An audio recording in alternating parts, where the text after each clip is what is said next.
କିଣିକରି ଖାଦ୍ୟ କିଛି ଆଣିବା ପାଇଁ।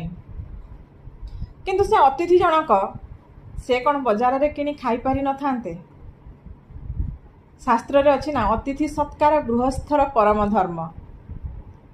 ତେଣୁ ଅତିଥି ଜଣେ ଏମିତି ବି କିଛି ସମୟରେ ହେଇଥାଏ, ଯଦି ଆମ ଘରେ ଅଧିକା ଆମେ ଖାଦ୍ୟ ରୋଷେଇ ନ କରିଥାଉ, କେତେବେଳେ ନା ଅତିଥିଙ୍କୁ ମଧ୍ୟ ଖାଲି ପେଟରେ ଆମ ଘରୁ ଫେରିଯିବାକୁ ପଡ଼େ। ତେଣୁ ପ୍ରତିଦିନ ରୋଷେଇ ସମୟରେ ମୁଠାଏ ଚାଉଳ ଅଧିକା ନିଶ୍ଚିତ ଭାବରେ ପକାନ୍ତୁ।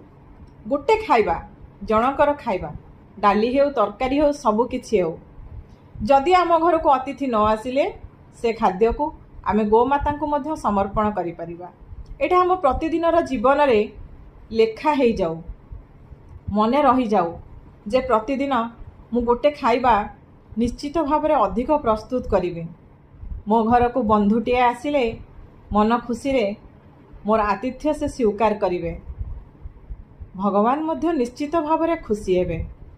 ତେଣୁ ବନ୍ଧୁମାନେ, ମୋ କଥା ଆପଣଙ୍କୁ କେମିତି ଲାଗିବ ମୁଁ ତ ଜାଣିନି, ନିଶ୍ଚିତ ଭାବରେ ଜଣାଇବେ। ରାଧେ ରାଧେ।